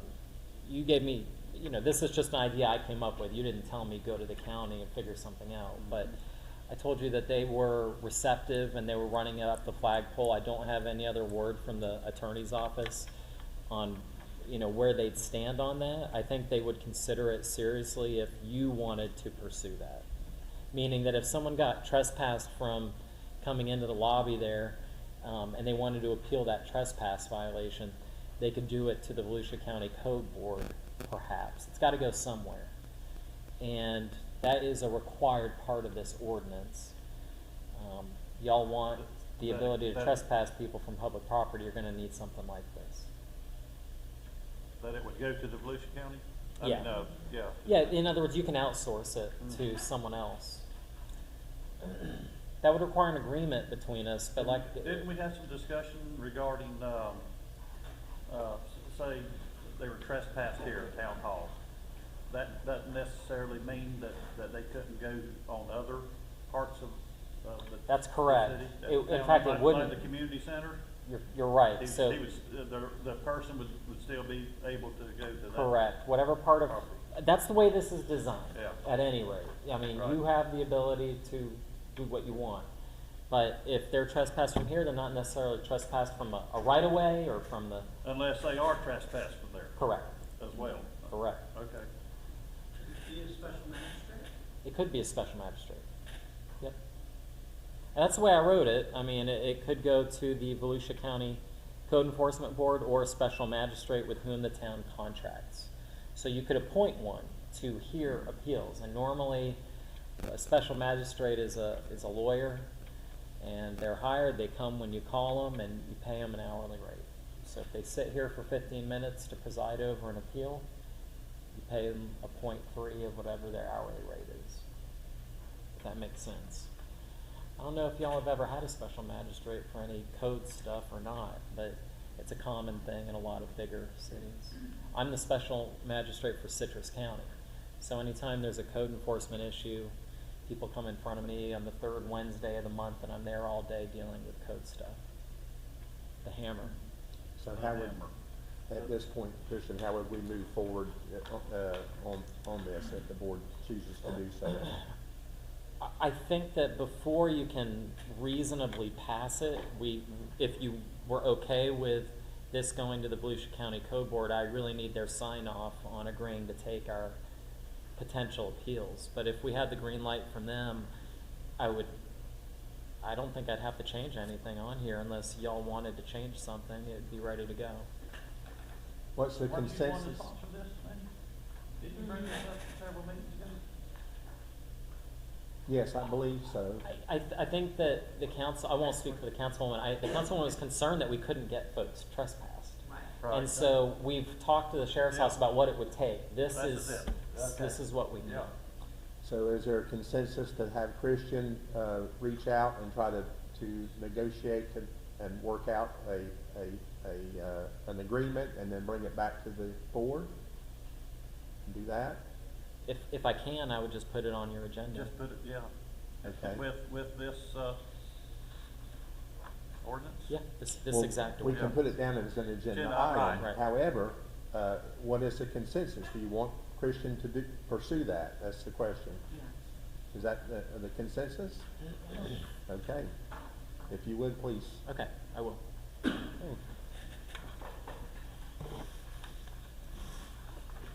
Okay, item number 6B, sidewalk in front of Limitless. Councilwoman Lenny Pritchardson. Yes, thank you, Mr. Mayor. So, we have discussed the issue with the sidewalk being damaged at Limitless. I agree, I tried to get I'm waiting on a quote. Right. But I went and looked in depth at this sidewalk. And I came to town hall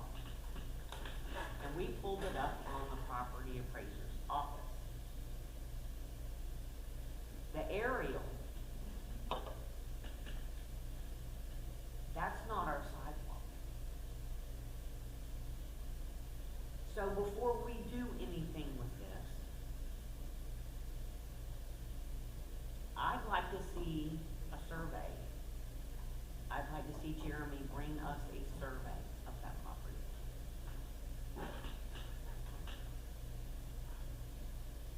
Now, sure, he's got one, I would think. I also don't think it's part of the town, because It's really the close. sidewalk So- comes so off close the to- footer of the front of the building. If it was the town, we wouldn't have put it on the people's building concrete, I wouldn't assume. Do you know what, does anyone, Ryan, do you know what the, you been looking at this, do you know what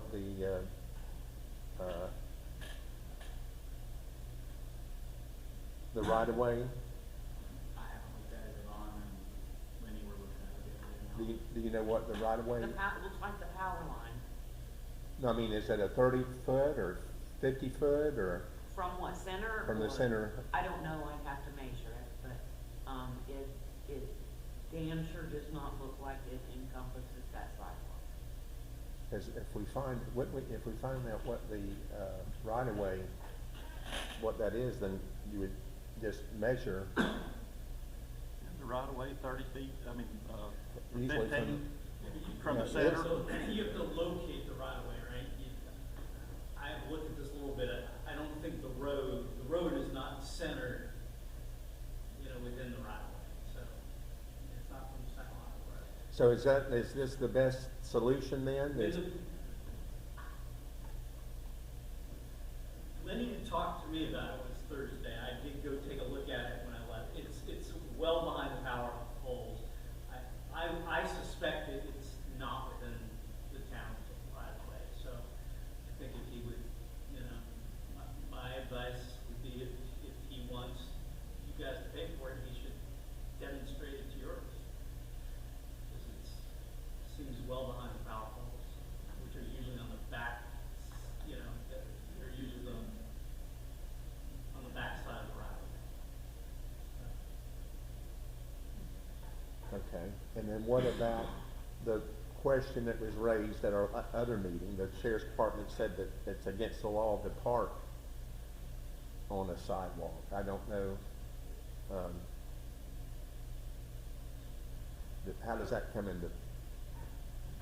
I don't think, if you look at Second in that area, I don't think any of the sidewalks are on the other side of the power pole. Because of the way that road is situated, all the sidewalks are on the inside of the power pole. So, I don't know if you necessarily use the power pole as your definitive right of way marker for that particular area. Because if you go closer to where JJ's is, that sidewalk is on the other side of the power pole. So the power pole is right underneath the road. But yeah, the issue was that initially this came up because of the parking that was being conducted on that property. The quick, easy remedy to it was, well, you can't park across the sidewalk, and the gentleman from Wyndham immediately moved vehicles and hadn't parked there since. His point was, I can move the sidewalk and you don't have to fix anything, but then you lose the ability to enforce the fact that you can't put vehicles there, because it is private property, and according to you guys right now, it's not on the right of way, so you can't really enforce anything there once you take those sidewalks out. Well, if it's not our sidewalk, we can't take it out.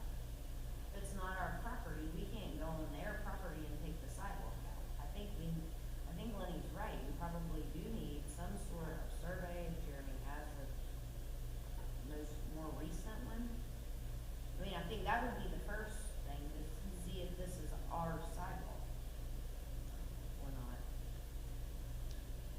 Well, I'm not an attorney, so I would, It won't hurt I that. don't know that attorneys are much help in any situation, but, well, look, the reality is, I want to caution the town against potentially incurring any liability if we don't own something and, getting involved. It'd be very nice to know. I thought it was just assumed. I thought it was just known. But if it's not known, then we do need to know where the rights go. so as Lenny and I think Mark has also said, so at this point, tell him that, Yeah, if there's any question, as a precondition, we have to Ask- know ask him where for the a line survey. is. Yeah.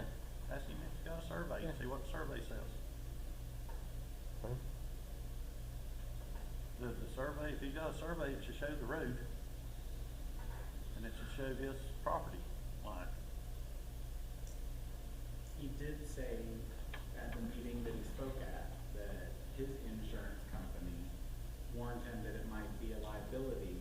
So that makes me wonder, does his insurance company know something that we don't know? Because would that necessarily be the case if that were town right? Yes. Yeah. People trip on sidewalks all Yeah, the time. Yeah.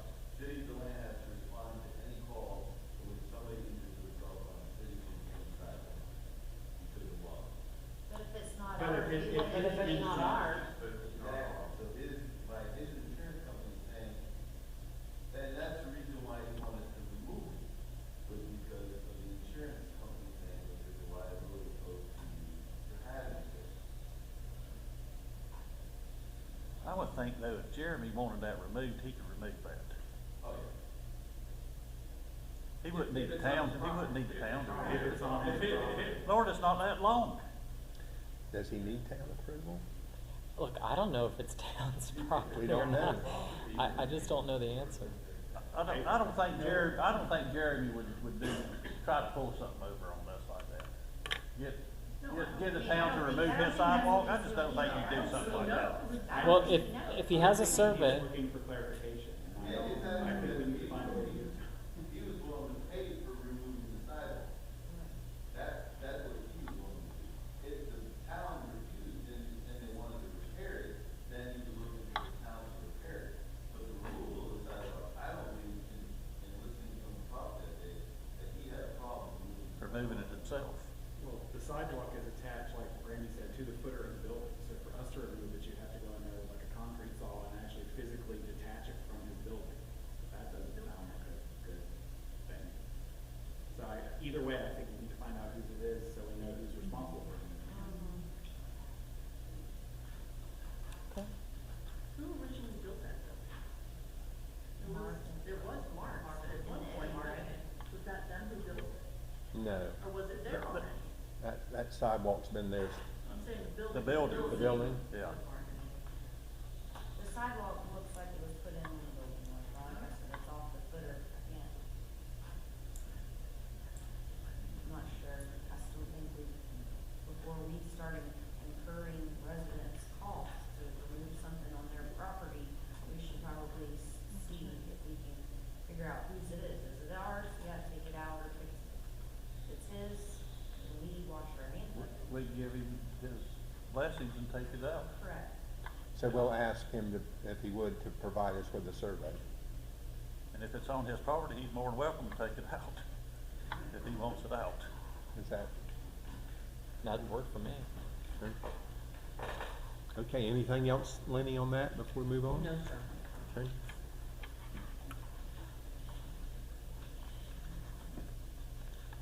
Okay, that finishes the agenda. At this time, as tradition, I'll go around the table. Do you have anything else that you'd like to bring up? No, sir. Our Vice Mayor Robert F. Greenland, Not at this time. Sergio Cardenas, Oh, for no. Lenny Richardson. Couple things, thank you. So I guess the health department is requiring that we install that meter at the well. So they, Ryan, you've been in contact with a couple different, Yvonne has. And we're waiting back. We're waiting, the one company said that they would call us back and give us the quote, But and the other company hasn't responded back. Okay.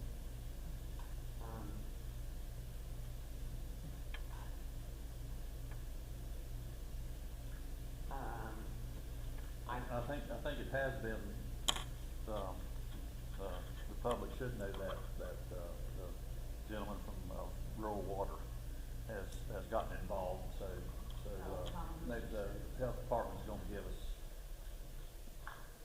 some time to deal with it. Yes, he. Right. Yeah, he talked to him and was trying to Was trying- see right. if they could He was thinking that it wasn't negate necessary. it, that it wasn't Right. necessary, and, He still They- doesn't know why they're requiring it, but Yeah. because they're requiring it, so we have to do it. Mhm. So hurricane season is upon us, we might as well say. I think maybe it's time that we have the generator service at the wells. so we know that it's ready to go. Depending on how many hours, it was serviced when we got the one on the original water system, the original wells there at the high school. You talking about the brand new Generac that's over there? Mm-hmm. Okay. Does it exercise automatically every so often, or? Supposed to monthly, Weekly? yeah, Generators usually do once a week. once a week, yeah. Maybe it is monthly, I don't know, to be honest with you. But, I wouldn't think that would need servicing No? this soon. Okay. Wouldn't we have a maintenance contract? Most of the, Automatically do it. We bought it from storm, after the storms or something, so right, we don't have a warranty on that generator. There is a warranty, cause it's oh a yeah, new. it's a brand new one. brand new. Yeah, it's a brand new one. Yeah. It's not from Georgia, no, not the user, no, this is a brand new one. Yeah, it's a brand new Generac Yeah. that we actually purchased it. Didn't we purchase them from Huff Electric? Yes, Yeah. So there should, like she said, there should be, maintenance where they come out and service or whatever, I would assume. I would assume too, but we need to check and make sure there is. At the new well site, I know they've got, the construction company has that makeshift fence up there, but, I know after 9/11, we were notified the importance of protecting our water supplies. And maybe we need to make it an agenda item and discuss, Proper adequate fencing, and should it be covered, the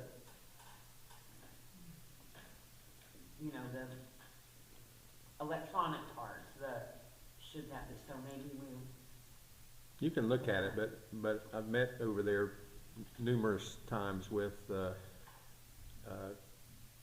SGS Construction and also Todd of Zebco, and this water plant is all new state of the art, and for example, the tank is it's underground. There's nothing above ground. And I had asked that about building something over it, and we might want to let SGS or someone, or even Todd from Zebco, when they come and speak to that, because I too had that same thought about building some type of a cover over it, and since they build plants like the new one that we have, they could kind of maybe answer some of the questions that we have. But I do agree with that. Once the water plant is completed, a more substantial fencing, and we should add to that some type of surveillance video, because but again, we're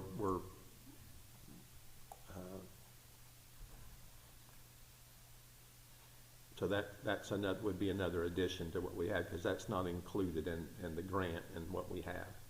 So, but I definitely think that the fencing would be good, but even paramount to that would be have it where it's under video surveillance, because we did do that. We updated and put surveillance over at our existing, just so you know, the existing original water plant, and then we also have surveillance at our water tower. So it would behoove us to do the same thing at our new water plant. Of course, it's not completed yet, so but yes, I agree with that. We could maybe, Mark, when they come to give the presentation here fairly soon, they could talk about the question that Lenny has raised. Yes. So, and they answer the question, because I thought the same thing, and I went, I said, don't we need more of a overt, and they just there was no encouragement from any of the people there that work and deal with this. So I'd like to know, I'd like to have more information. So, thank you, Lenny. Thank you. Anything else? I have stuff. Okay, Brandy. Are you waiting for me or? Well, I was asking Lenny, I said, Lenny, is there anything else? And she said no, so yes, Brandy. Okay, I have a question, Christian, again, about the septic with the school board for this building. September, it's up. My understanding is that we're working on it with the school board. I only laugh because I don't mean to laugh, but my sense is that we're tying it into coming up with a final solution on what we talked about at the last meeting, which is we're going to have to get an extension. I mean, the way I look at it right now is we're going to need to work out an extension when we work out the rest of the terms with the school board on whether they're going to be a customer or not and the redesign and things like that. My understanding is we should know something very soon. Okay, so are we thinking that that's part of the septic sewer system? Or is this, I mean, this is completely Well, different right than now, that. what happens is the flow goes, we're connected to the school's wastewater plant. So, yes, we're trying to tie the whole thing in. One of our concerns about that agreement, and that our agreement does require us to get off and install a septic tank. When I actually discussed potentially permitting the installation of septic tank, Brad Blaze asked me how I thought we would get a permit to disconnect a building from an operating wastewater plant and install a septic tank. He said, you're gonna have a lot of explaining to do to the health department in order to get that permit. He said, well, the school board, it's not our desire to do that. This is what the school board wanted us to do. He said, well, yeah, I understand that. He's just saying, it's just not automatic. That they don't think it's automatic that they're gonna let you disconnect your building from an operating water plant. So, I mean, So from an that means operating. they have to give us the extension? I mean, that's kind of. You're getting to a legal, but basically, I mean, we gotta have. what an Brad answer by Blaze told September. me is that agreement with the school board might be asking us to do something that's impossible to do. If they do not extend us, and until the sewer system is in place, we're gonna have to put that in our contract with them, hoping they would still We let are, us. we are negotiating. For That the is sewer system. that is one of the topics which we're discussing. I just don't wanna be shut off from sewer in September because I think it's two problems. I don't think this is the sewer system problem. I think this is a contract we already have in place with them regarding the septic from here. So as long as we can get somewhere, that's fine before September. Is that where you would just come up with like an updated or amended interlocal agreement with them? It's just an amendment that changes the deadline. While we're working out the Correct. plan? Correct.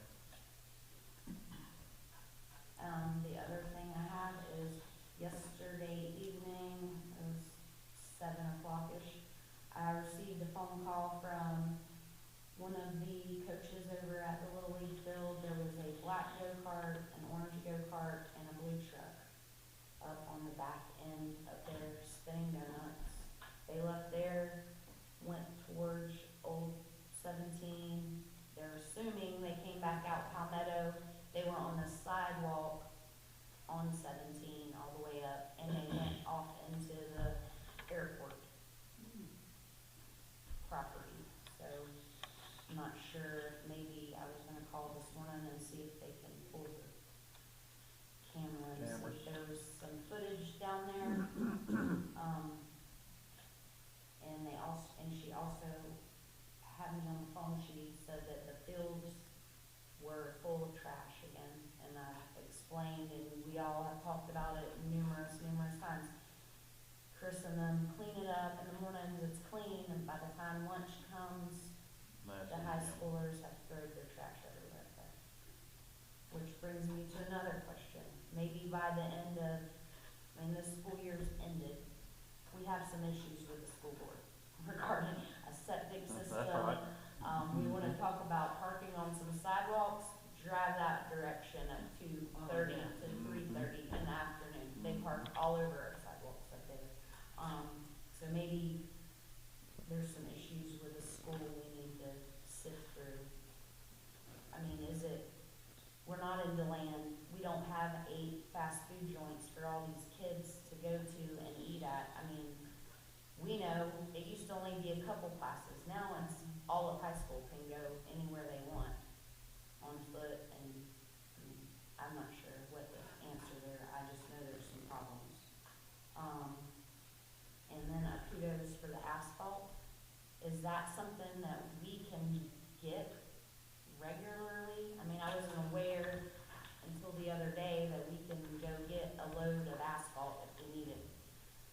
When we fixed Hagstrom temporarily the other day, it looks phenomenal. It They looks way said better. usually it's the next day. If they call today, They can get it they tomorrow. can get it, yeah. Okay, so that's my other question, is instead of putting concrete, why can't we start getting some loads of asphalt and fix some of these road problems that we have before it tears out the whole road?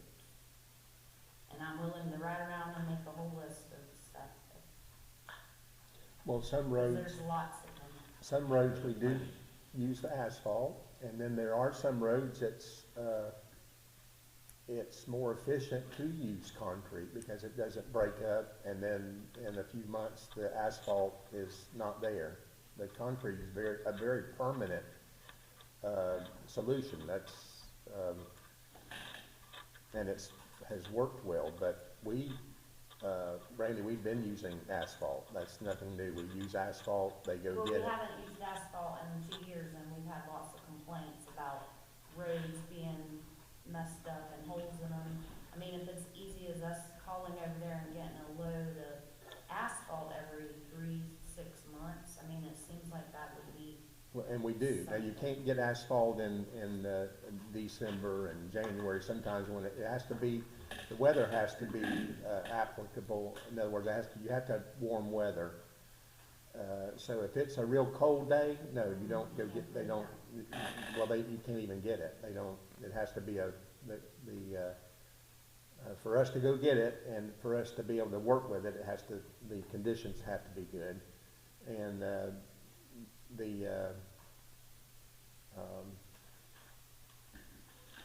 but yes, there's roads that need, patching and fixing, and in some areas we have used concrete and it's worked real well, and then in some areas we use the asphalt, so. But, yeah, if you want to go around and check and submit a list of some areas, then that would be great. Absolutely. That's all I have. Okay. Thank you. Okay, Vaughn, do you have anything at this time? I just want to comment on the boys fixing East Washington and filling the hole that we had several complaints about. So I'm very happy that got fixed. They did a good job, and thank you They for, did do a good job. thank you for bringing that up. That area we used, they framed it, we did put in concrete in that one area, and then instead of using a lime rock, which washes away, we put rock, and then the water perks through that, and it really holds up well. So I went out there with them, and we looked at it, and then I've been out there after they finished. They did. I agree. They did a great job. Thank you. Anything else? Ryan, do you have anything? No. Okay. Okay. At this time, for the good and welfare of we'll have public participation at this time. Anybody in the public that would like to speak? Yes, sir. I want to say that it looks nice that we moved our seating bench from the old town hall to here. I just noticed that tonight when I came in. The one that's down there by the garden above. Isn't it beautiful? Yeah, I'm glad to see it here. Yes. Yeah. that was compliments of the Pierson Garden Club. I saw the plaque there, but it was originally down by the bank, right? Correct. Yes. Yeah. And they have been a partner with the town. They have done beautification things by planting things, and then the bench is another good example.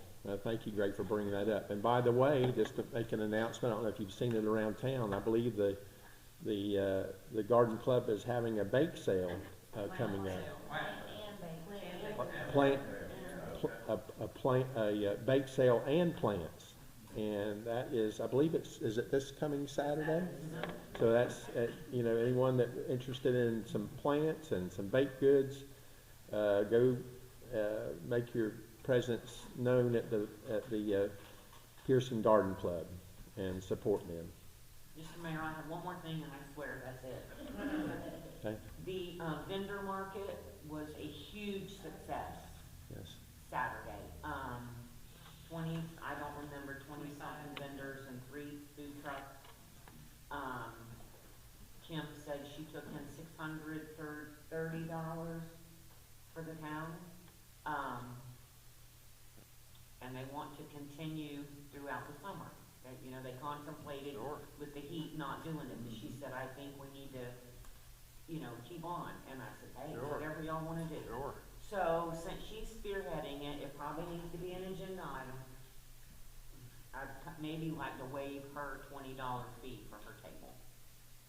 But we'll put that on the agenda. Okay.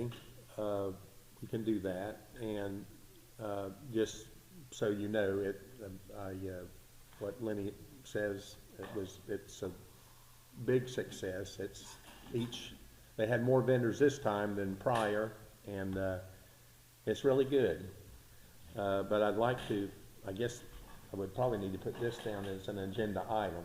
I think that'd be great. Well, this is a separate issue. I spoke with Kim, because I was there for several hours on Saturday. Someone waving And hold on just a second.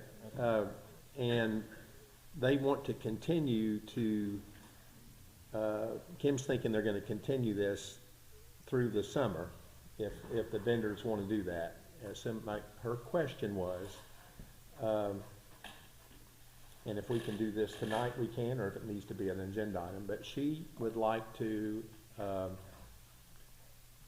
have maybe one of the rooms. We've got lots of rooms here that are vacant, and she's having to take down and transport tables and different things associated with putting on this event. And I told her, I said, well, can we have room up at the new town center? And if it would help you, I think the board would be open to making a room available so that you could put all this stuff in an area, lock it, and then you don't have to be loading it on your truck and bringing it back and forth. So Christian, would that need to be an agenda item, or could the board? Yes. So in fact, several of the discussions that have come up in the reports should be agenda items. And the reason is so that we can give the public notice that if you're going to talk about something, they have a right to be heard. And I know that, and we probably, with that, we probably need to adhere to, if we have something, we need to put it down as an agenda item. If it's going to be a discussion, then Yes. it should be. So the only thing that we would talk about is, at the end of the meeting possibly, is I'd like to add this as Or reports. I mean, that's all a great. report. Like how the event went is a great example. Yeah. Well, I just didn't want to be Mr. Scrooge and That's my job. So, I'm the bad cop. okay. So, Yvonne, if you would put that down as an agenda item, additional storage to use one of our rooms for the vendor event. Okay. And then also the, yes, Jackie. I wanted to say, because I was one of the vendors Saturday, that it went well. I was even back towards the back, and I still had traffic, so I do appreciate, the vendor market being set up as it was on. I want to say thank you. Well, you're so welcome, and Thank you, Jackie. we're glad you came, Jackie, and we're glad that you had a booth set up. And you know, it is a success, and there was, you know, I was ready to give up selling my stuff, and now I'm willing to come up here and do it. wonderful. Good deal. Home, got a house. Not like going to so many places. How did that work being under the having the nice covering instead of, I love the shade and the beautiful breeze. yeah, isn't that nice? If I can, I'll flip the same spot. Okay.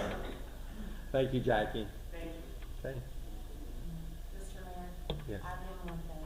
okay, Speaking of agendas, we have all got to work to get Yvonne our agenda stuff by Wednesday. She is killing herself coming back in here on Friday afternoon to try to fix and change an agenda. So just be cautious if you have something to put on there to get it to her by noon Wednesday. Is that right, Yvonne? And that's it. okay, thank you. Okay, anything else? Okay, want to take this opportunity to thank everyone for coming this evening. It's been a good meeting, and hope to see all of you at our next meeting. Being no further business, this meeting is adjourned.